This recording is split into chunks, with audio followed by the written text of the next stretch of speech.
إن الحمد لله نحمده ونستعينه ونستغفره ونعوذ بالله من شرور أنفسنا وسيئات أعمالنا من يهده الله فلا مضل له ومن يضلل فلا هادي له وأشهد أن لا إله إلا الله وحده لا شريك له وأشهد أن محمدا عبده ورسوله أما بعد فإن خير الحديث كتاب الله وخير الهدي هدي محمد صلى الله عليه وسلم وشر الأمور محدثاتها وكل محدثة بدعة وكل بدعة ضلالة وكل ضلالة في النار وكما قال عليه الصلاة والتسليم أعوذ بالله من الشيطان الرجيم بسم الله الرحمن الرحيم يا أيها الذين آمنوا اتقوا الله حق تقاته ولا تموتن إلا وأنتم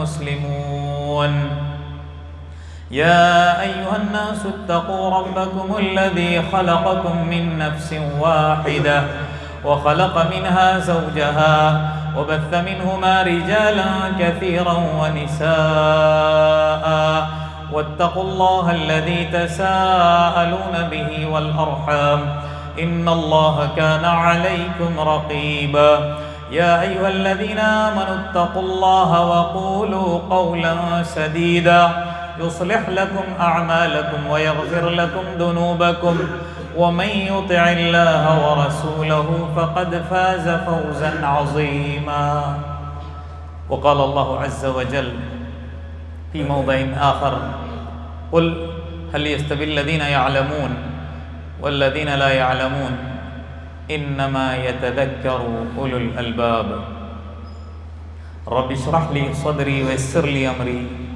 واحلل عقدة من لساني يفقهوا قولي ربي زدني علما سبحانك لا علم لنا إلا ما علمتنا إنك أنت العليم الحكيم ربي يسر ولا تعسر وتمم بالخير حاضرین جمعہ، اسلامی ماں و بہنوں اور پیارے بچوں، ہر قسم کی بڑائی، بزرگی، تعریف، تحمید، توصیف، تمجید، شان، عظمت، جلالت ایک اللہ وحدہ لا شریک کے لیے ہی لائق اور زیبا ہے۔ درود ہو، سلام ہو تمام انبیاء کرام پر، خصوصاً میرے اور آپ کے آقا، تمام نبیوں کے سردار حضرت محمد صلی اللہ علیہ وسلم پر، آپ کے اصحاب، تابعین اور تبع تابعین پر۔ اس مختصر سی حمد اور درود کے بعد میں نے آپ حضرات کے سامنے قرآن پاک کی بڑی مشہور آیت، اس سے پہلے بھی اس آیت کریمہ کو عنوان بنا کر علم ہی کے تعلق سے کچھ باتیں عرض کی گئی تھیں۔ آج بھی ایک عرصے کے بعد ارادہ ہوا کہ اس آیت کو موضوع بنا کر اس آیت کی روشنی میں اسلام کے اندر علم کی اہمیت اور اس کا مقام کیا ہے، اس کے تعلق سے انشاءاللہ کچھ باتیں آپ کے گوش گزار کرنے کی کوشش کروں گا۔ اللہ تعالیٰ سے دعا ہے جتنی باتیں میں کہوں، عرض کروں، سب سے پہلے ان باتوں پر مجھے عمل کی، ساتھ ہی ساتھ آپ حضرات کو بھی، اور ان باتوں کو اللہ تبارک و تعالیٰ ساری انسانیت کے ہدایت کا ذریعہ بنا دے، آمین۔ حضرات، اللہ تبارک و تعالیٰ نے اس آیت کریمہ کے اندر اپنے نبی سے خطاب کرتے ہوئے کہا ہے، کہہ دیجئے اے نبی، کیا جانکار اور جو بغیر علم والے ہیں برابر ہو سکتے ہیں؟ انما یتذکر اولو الالباب، اللہ تبارک و تعالیٰ فرماتے ہیں اس سے تو عقل مند ہی کیا کرتے ہیں؟ نصیحت حاصل کرتے ہیں۔ اس آیت کریمہ کے اندر اللہ تبارک و تعالیٰ نے جو بات عرض کی ہے وہ یہ ہے کہ علم والے کا مقام اور مرتبہ، اس کی حیثیت بے علم کے مقابلے میں بہت زیادہ ہے۔ کیا کہا جا رہا ہے علم والے اور بے علم جن کے پاس علم نہیں ہے کبھی بھی یہ برابر نہیں ہو سکتے۔ جس کے پاس علم ہے اس کا رتبہ، اس کا درجہ کچھ اور ہی ہے، اور جس کے پاس علم نہیں ہے وہ چاہے کتنی ہی دولت اس کے پاس کیوں نہ ہو، کتنا بڑا عہدہ منصب ہی کیوں نہ ہو، کتنا بڑا جاہ اور جلالت والا کیوں نہ ہو، کتنا بڑا ڈیل ڈول والا کیوں نہ ہو، علم والے کے مقابلے میں اس کی کچھ بھی حیثیت نہیں ہے۔ اور ہم سبھی جانتے ہیں،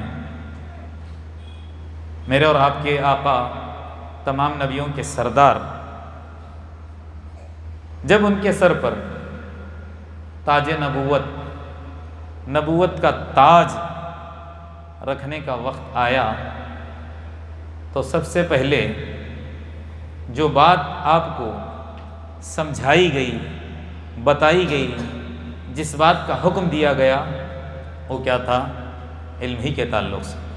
ہم سبھی جانتے ہیں، قرآن پڑھتے ہیں، اللہ تبارک و تعالیٰ نے کئی قسم کی تعلیمات کو اس کے اندر بیان کیا ہے، لیکن سب سے پہلے وحی جو آپ صلی اللہ علیہ وسلم کی طرف کی گئی وہ کیا تھی؟ اقرأ۔ کیا کہا گیا؟ پڑھیے۔ وجہ یہ تھی اللہ کے رسول صلی اللہ علیہ وسلم کی بعثت سے پہلے سارا عرب، وہاں کے سارے لوگ کیا تھے؟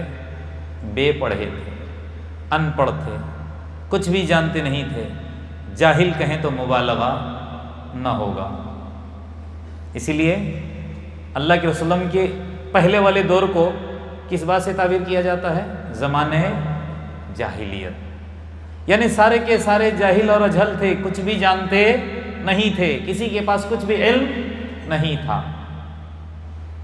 اللہ تبارک و تعالیٰ نے قرآن کے اندر آپ صلی اللہ علیہ وسلم کی قوم کو کیا کہا ہے؟ امی۔ اور آپ صلی اللہ علیہ وسلم کو بھی اللہ تبارک و تعالیٰ نے قرآن کے اندر کیا کہا ہے؟ النبی الامی، کیونکہ اللہ کے رسول کے پاس بھی علم نہیں تھا۔ تو شروعات سب سے پہلے جس بات کی گئی وہ کیا تھا؟ اقرأ، پڑھیے۔ ایک عام سی بات بتائی گئی ہے کہ پڑھیے، سیکھیے، حاصل کیجیے، علم حاصل کیجیے، لیکن کوئی بھی علم ہو، کوئی بھی ہنر ہو، کوئی بھی فن ہو، کس کے نام سے شروع کرنا ہے؟ بسم ربک الذی خلق، اس رب کے نام سے جس نے تم کو پیدا کیا ہے۔ علم کون سا ہونا چاہیے؟ نفع بخش۔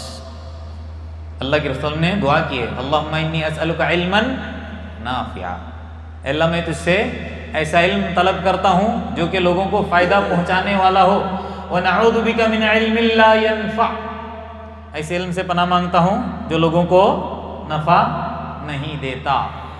لہٰذا علم حاصل کرنے سے کوئی بھی علم ہو منع نہیں ہے، لیکن شرط کیا ہے؟ اس علم کے ذریعے سے ہم اپنے رب کو نہ بھول پائیں، وہ علم ہم کو اپنے رب سے قریب کرنے والا ہو، ملانے والا ہو۔ آج کتنے ایسے لوگ ہیں جن کے پاس علم دین ہونے کے باوجود وہ اللہ کے قریب نہیں ہیں، کیونکہ اس کا کیا کرتے ہیں؟ استعمال ہی غلط کرتے ہیں۔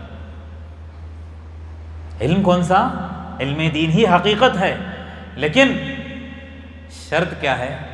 اس علم کے ذریعے سے ہم اللہ تبارک و تعالیٰ کے قریب پہنچیں۔ وہ علم صرف دنیا کی حد تک اگر اس کا استعمال ہو تو علم ہم کو فائدہ دینے والا نہیں ہے۔ آج لوگوں نے چاہے دنیاوی تعلیم ہو، علمی تعلیم ہو، مقصد ہی اس کا کیا بنا رکھا ہے؟ دنیا۔ فلانی جگہ میں بچے کو پڑھاؤں گا، فلانی جگہ میں سکھاؤں گا تو میرے بچے کو اتنی سیلری آئے گی، اتنا کمائے گا، اتنی دنیا حاصل کرے گا۔ نہ، علم کے ساتھ روزی جڑی ہوئی نہیں ہے۔ دنیا کے اندر اللہ تبارک و تعالیٰ بھیجنے سے پہلے ہی روزی کا انتظام اللہ تبارک و تعالیٰ نے ماں کے پیٹ کے اندر کیا۔ خیر، عنوان سے میں ہٹنے جا رہا ہوں، بتانے کا مقصد کیا ہے؟ سب سے پہلے جو وحی اب اللہ تبارک و تعالیٰ نے اپنے نبی کی طرف کی وہ کیا تھا؟ اقرأ، پڑھیے، علم حاصل کیجیے۔ اور پھر جب اللہ کے رسول صلی اللہ علیہ وسلم پر وحی کا سلسلہ جاری ہوا، آپ صلی اللہ علیہ وسلم کا دور آگے بڑھنے لگا، لوگوں کے اندر ایسی پیاس، ایسی طلب پیدا ہو گئی کہ آج ہم دیکھتے ہیں کہ اللہ کے رسول صلی اللہ علیہ وسلم کے جتنے بھی ساتھی، جن کو صحابہ کہا جاتا ہے، سارے کے سارے کیا تھے؟ صاحب علم تھے۔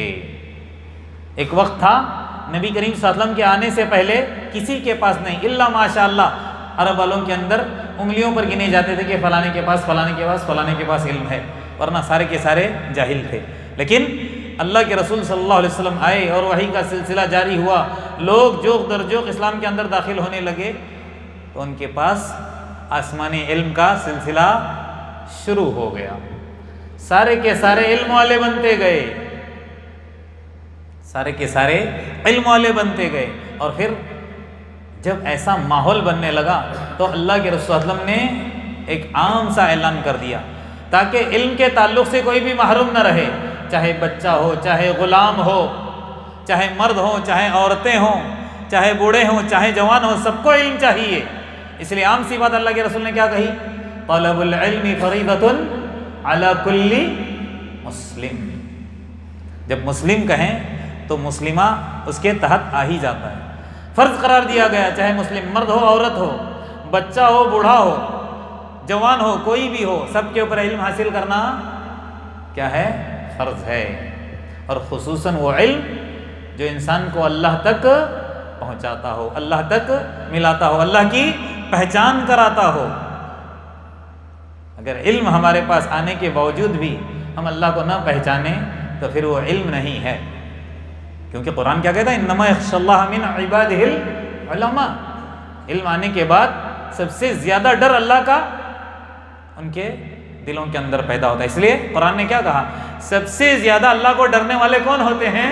علم والے ہوتے ہیں، سند والے نہیں ہوتے ہیں، ڈگری والے نہیں ہوتے ہیں، جن کے پاس علم آ جاتا ہے، جن کے پاس جانکاری آ جاتی ہے، دینی فہم آ جاتا ہے، وہ سب سے زیادہ اللہ سے ڈرنے والا ہوتا ہے ہر معاملے کے اندر۔ تو اللہ کے رسول صلی اللہ علیہ وسلم نے عام سی بات کہہ دی کہ علم حاصل کرنا فرض ہے۔ اور جب اس طرح کا اعلان ہو گیا تو ماحول کیسا تھا پتہ ہے؟ حضرت عمر رضی اللہ عنہ فرماتے ہیں اپنے بارے میں، علم بھی حاصل کرنا ضروری تھا، اللہ نے پیٹ دیا تھا، روزی بھی حاصل کرنا ضروری تھا، کمائیں گے نہیں تو کھائیں گے کیسے؟ تو ترتیب کیسے کی پتہ ہے؟ حضرت عمر رضی اللہ عنہ نے علم حاصل کرنے کے لیے بہت بہترین ترتیب کی، وہ یہ تھی کہ ایک ساتھی اپنا دوست، اس سے مل کر کیا کہا؟ روزانہ آسمان سے وحی نازل ہو رہی ہے، علم کا نزول ہو رہا ہے، لیکن میرے لیے ممکن نہیں ہے کہ روزانہ جا کر اللہ کے رسول صلی اللہ علیہ وسلم کی خدمت میں بیٹھ کر علم کو حاصل کر سکوں، کیونکہ کمانا بھی ہے۔ تو لہٰذا ہم ایک ترتیب دیتے ہیں، کیا کرنا ہے؟ ایک دن آپ کو اللہ کے رسول صلی اللہ علیہ وسلم کی خدمت میں بیٹھ کر علم حاصل کرنا ہے، اور ایک دن مجھ کو، ایک دن میں کمانے جاؤں گا، ایک دن تم کمانے جاؤ گے۔ اس طرح سے انہوں نے ایک نظام قائم کیا۔ ایک دن ان کے دوست حضرت عمر رضی اللہ عنہ کے اللہ کے رسول کے پاس جاتے تھے اور پڑھ کر آتے تھے، سیکھ کر آتے تھے، اور ایک دن حضرت عمر رضی اللہ عنہ۔ اور جس دن حضرت عمر رضی اللہ عنہ جاتے تھے، وہ کمانے جاتے تھے، تو رات میں بیٹھ کر یا آپس میں کیا کرتے تھے؟ مذاکرہ کرتے تھے، پوچھتے تھے کیا سیکھا آج، کیا حاصل کیا، ایک دوسرے کو اللہ کے رسول صلی اللہ علیہ وسلم کی خدمت میں حاصل کیا ہوا علم پہنچاتے تھے۔ یہ تھا اس وقت کا ماحول جس کو اللہ کے رسول صلی اللہ علیہ وسلم نے عام سا اعلان کرنے کے بعد قائم ہو گیا تھا۔ یہاں تک کہ میں نے کہا نا کہ کوئی بھی بچ نہ پائے، سب کو علم حاصل کرنا ضروری ہے۔ اس لیے اللہ کے رسول صلی اللہ علیہ وسلم کی ایک حدیث ہے کہ 3 قسم کے لوگوں کے تعلق سے اللہ کے رسول نے کہا کہ ان کے لیے اللہ تبارک و تعالیٰ نے دگنا اجر قرار دیا ہے، ڈبل اجر ملے گا ہر کام کا۔ اس میں سے ایک آدمی کے تعلق سے اللہ کے رسول صلی اللہ علیہ وسلم نے کیا فرمایا؟ ایک ایسا آقا، ورجل کانت عنده امۃ، ایک ایسا آقا جس کے پاس باندی ہے، وہ کیا کرتا ہے؟ یتعوها فعلمها فاحسن تعلیم۔ ایک ایسا آقا، ایک ایسا انسان جس کے ماتحت ایک لونڈی ہے، باندی ہے، جس کو وہ تعلیم دیتا ہے، اچھی طرح سے تعلیم دیتا ہے۔ وَأَدَّبَهَا فَأَحْسَنَ تَأْدِيبَهَا، اچھی طرح سے اس کو اخلاق، کیریکٹر، آداب سکھاتا ہے. ثم اعتقها، پھر وہ کیا کرتا ہے؟ اس کو آزاد کرتا ہے. فتزوجها، اور پھر اس سے شادی کر لیتا ہے. فلہ اجران، اللہ کے رسول فرماتے ہیں اس کے لیے 2 اجر ہے. یعنی علم کے تعلق سے یہاں تک کہ کہا اللہ کے رسول نے کہ کوئی باندی، کوئی غلام بھی اس سے محفوظ نہ رہے، بچا نہ رہے کہ اس تک علم نہ پہنچے، اس کو بھی علم حاصل کرنا ضروری ہے. یہ اللہ کے رسول نے ماحول بنا دیا. یہاں تک کہ علم کا ذرا مقام دیکھیے. ہم جانتے ہیں نا کہ ایک انسان جب نکاح کرتا ہے تو مہر میں اس کو کیا دینا پڑتا ہے؟ پیسہ، سونا، چاندی، کیونکہ بغیر مہر کے، بغیر صداق کے نکاح ہی نہیں نا. مہر ضروری ہے کہ نہیں؟ تو اللہ کے رسول صلی اللہ علیہ وسلم نے کیا فرمایا پتہ ہے؟ اگر کسی کے پاس مہر ادا کرنے کے لیے پیسہ نہیں ہے، سونا نہیں ہے، چاندی نہیں ہے، تو اس کا بدلہ کیا بنے گا؟ علم بنے گا. علم، مہر میں علم بھی سکھایا جا سکتا ہے. کیونکہ اللہ کے رسول صلی اللہ علیہ وسلم کے زمانے میں کیا ہوا؟ ایک صحابی رسول ایسے تھے کہ مہر ادا کرنے کے لیے ان کے پاس لوہے کی انگوٹھی تک نہیں تھی اور وہ نکاح کرنا چاہتے تھے. تو اللہ کے رسول نے ان سے کیا پوچھا تھا؟ اچھا قرآن پڑھنا جانتے ہو؟ قرآن پڑھا ہے کہ نہیں؟ تو صحابی رسول نے کیا کہا؟ تھوڑا سا جانتا ہوں، تھوڑی بہت صورتیں مجھے یاد ہے. اللہ کے رسول نے کہا یہی چیز تم اپنی اس گھر والی کو جس سے تمہارا نکاح ہونے جا رہا ہے اس کو کیا کر دو؟ مہر میں، مہر کے بدلے اس کو سکھا دو. یہاں تک کہ یہ علم ہے نا، علم مال کا فدیہ بھی بنتا ہے. بدر کے قیدیوں کو اللہ کے رسول نے کیا کہا تھا؟ کیا تعلیم دی تھی؟ اگر تم کو اپنے آپ کو آزاد کرنے کے لیے پیسہ دے کر اپنے آپ کو چھڑانے کے لیے تمہارے پاس مال نہیں ہے فدیے کے طور پر، مدینہ کے جو چھوٹے چھوٹے بچے ہیں ان کو کیا کر دو؟ تم علم سکھا دو. یہ نہیں دیکھا اللہ کے رسول صلی اللہ علیہ وسلم نے کہ وہ مشرکین ہیں اور کفار ہیں، بلکہ وہ جانتے تھے لکھنا پڑھنا. اللہ کے رسول نے کہا کہ ان کو لکھنا سکھا دو. تو یہ ہے علم کہ کس قدر اللہ کے رسول صلی اللہ علیہ وسلم نے ماحول بنا دیا تھا اور علم کا کتنا بڑا مقام ہے. ذرا جانتے ہیں حضرت عبداللہ بن مسعود رضی اللہ عنہ کے بارے میں آتا ہے، بہت بڑے عالم ہیں، بہت بڑے محدث ہیں، بہت بڑے فقیہ ہیں. ایک دفعہ اسے ہی مرد، عورتیں ساری جمع تھیں، تقریر کر رہے تھے، خطبہ دے رہے تھے.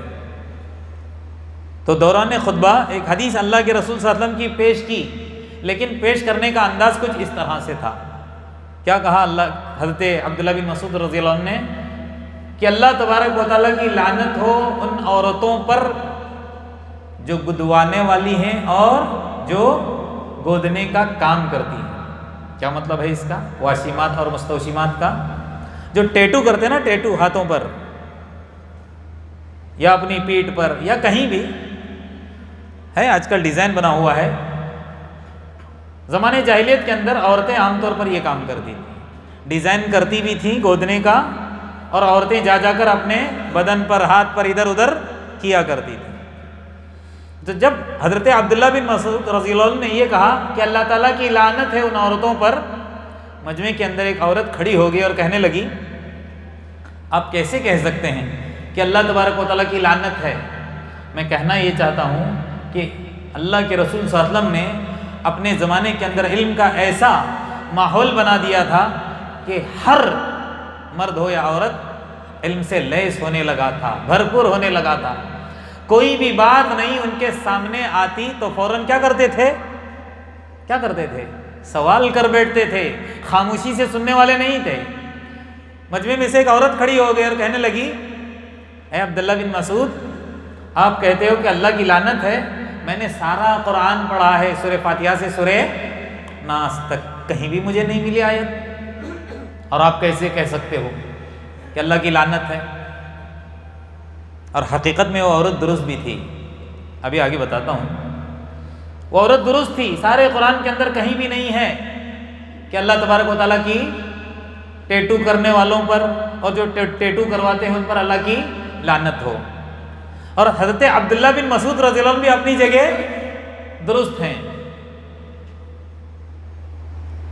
تو اس کو اس طرح سمجھایا کہ اللہ کے رسول کی احادیث تو نے پڑھی ہے نا؟ عورت کہنے لگی ہاں بہت ساری میں جانتی ہوں۔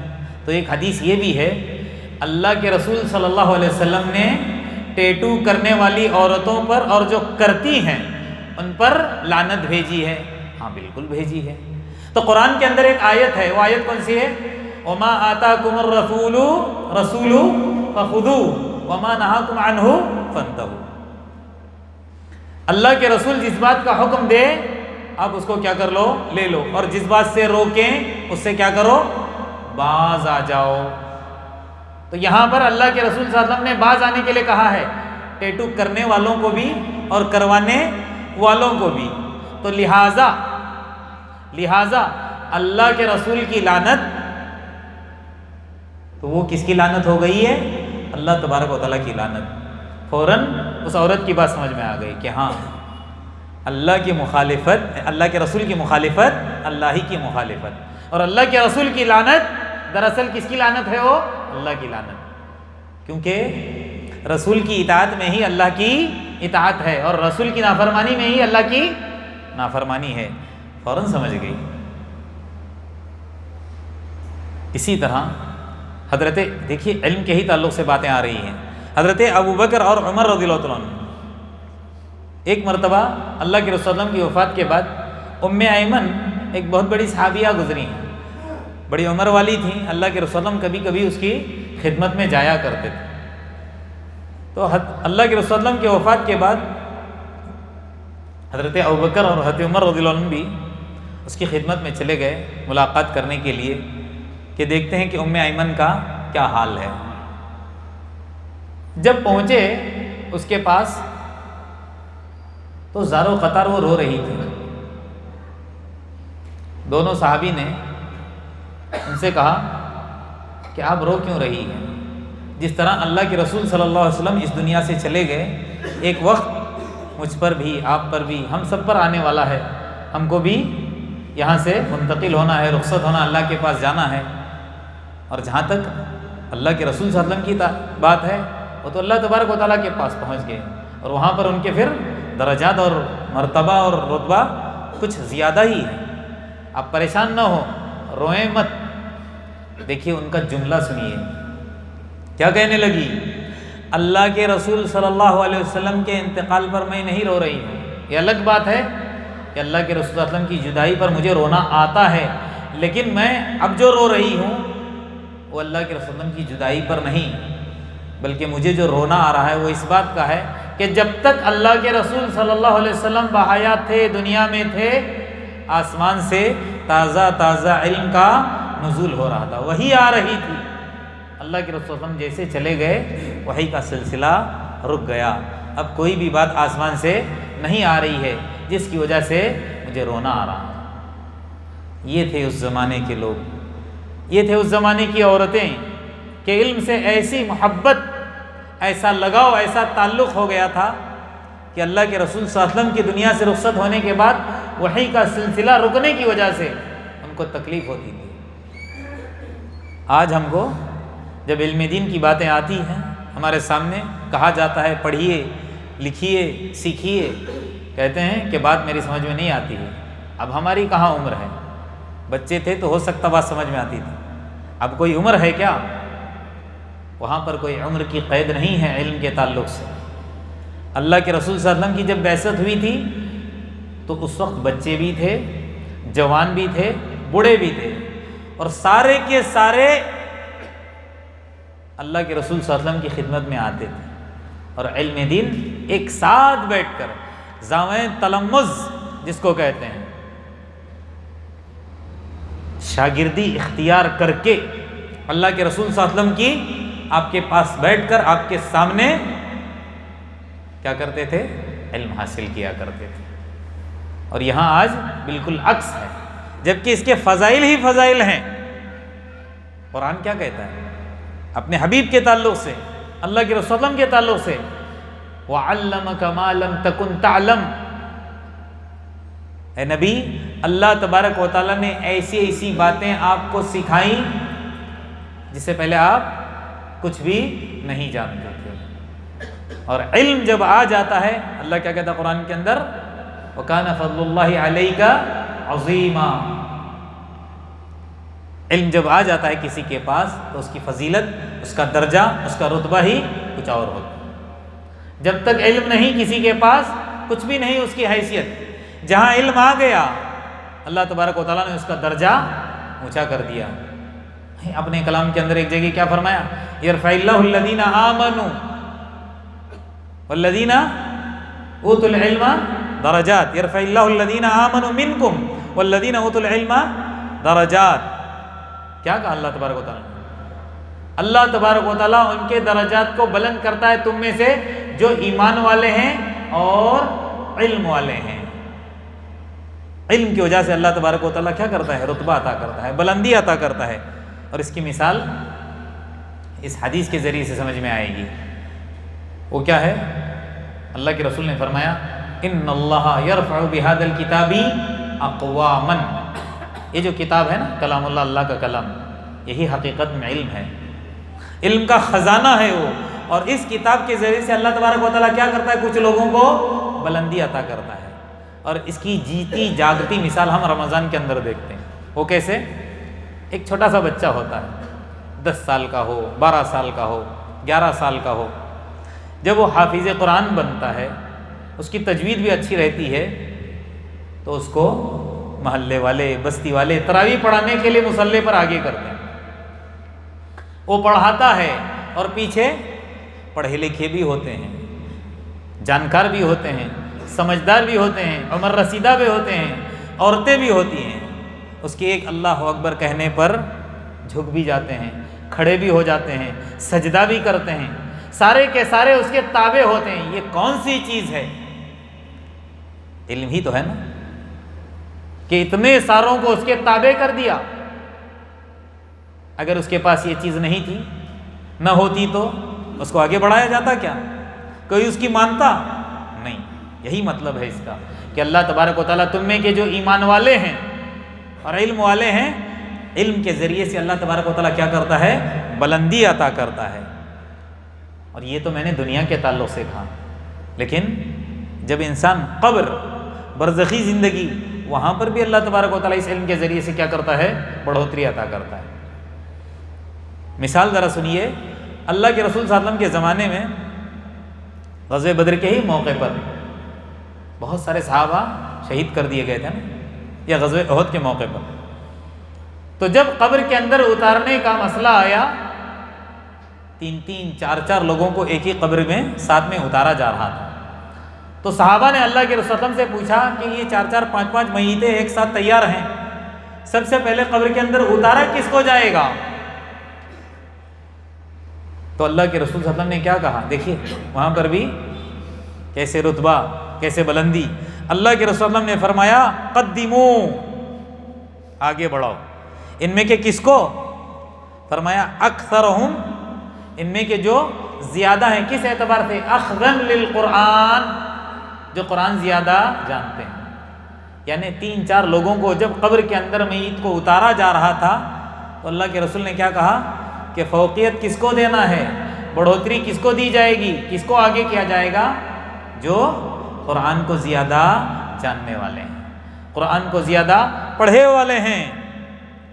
برزخی زندگی کے اندر بھی اللہ تبارک و تعالیٰ نے علم والوں کو فوقیت عطا کی ہے۔ اور اسی طرح آخرت کے اندر بھی اللہ تبارک و تعالیٰ کیا فرمائے گا؟ قیامت کے دن اللہ تبارک و تعالیٰ اعلان کرائے گا،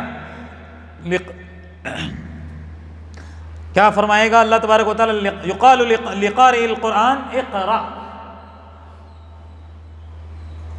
جو قرآن پڑھنے والے ہیں نا، قاری، جو قرآن جانتے ہیں اچھی طرح، بہترین انداز میں، اچھی آواز میں پڑھنے والے ہیں، ان سے کہا جائے گا اقرأ، پڑھو، ورتقی، ترقی کرو، ورتل، بہترین انداز میں ترتیل کے ساتھ ٹھہر ٹھہر کر پڑھو، کما کنت ترتل فی الدنیا، جیسا کہ دنیا کے اندر تم قرآن پڑھا کرتے تھے۔ اور آگے کیا فرمایا؟ فإن منزلتک عند آخر آیۃ تقرؤها، تو تمہاری منزل کہاں ہوگی؟ جہاں تم پڑھتے پڑھتے آخری آیت پر جا کر رکو گے، وہی تمہارا درجہ ہوگا۔ اللہ اکبر، سبحان اللہ۔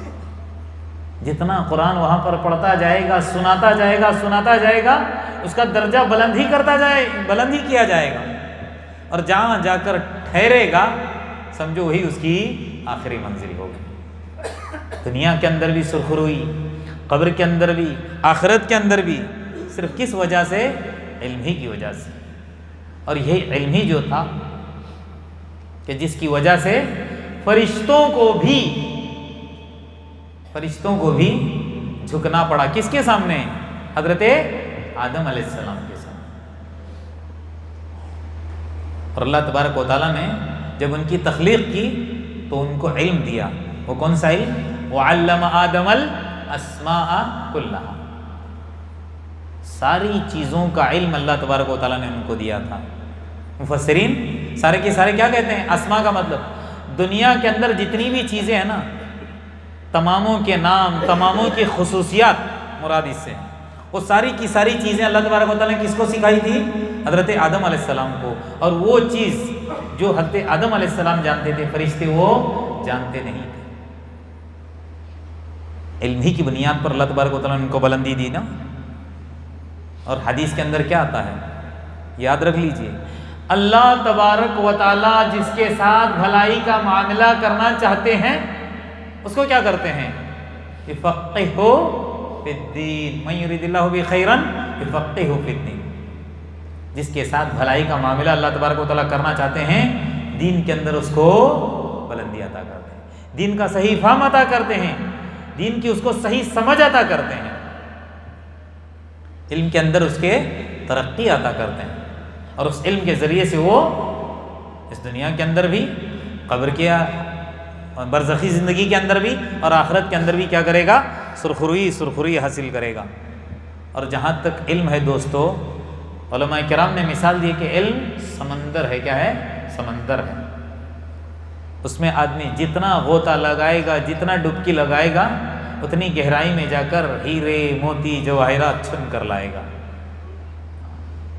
علم کی مثال کیا دی گئی ہے؟ سمندر۔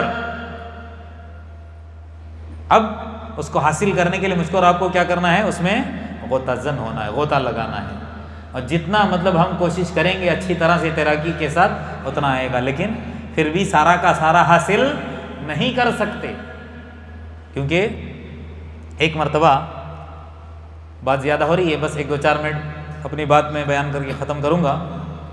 حضرت خضر، حضرت موسیٰ علیہ السلام کے مکالمے کے اندر ایک واقعہ یہ بھی ہے کہ جب حضرت موسیٰ علیہ السلام اور خضر علیہ السلام اس میں کشتی پر سوار تھے، کشتی چل رہی تھی، ایک چڑیا آئی اور کشتی کے کنارے پر بیٹھی، اور بیٹھ کر اس نے چونچ اپنی پانی کے اندر ڈال کر چونچ میں پانی لیا اور پھر اڑ گئی۔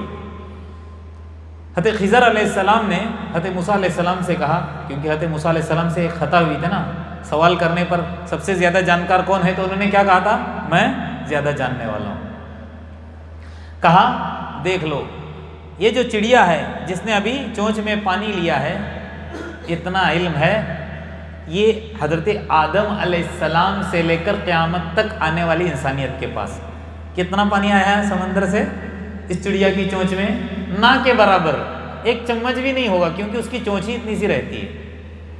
اور یہ سمندر جو دیکھ رہے ہو، یہ سارا کا سارا کیا ہے؟ اللہ تبارک و تعالیٰ کا علم ہے۔ ہاں یاد رکھنا، اس لیے قرآن کیا کہتا ہے؟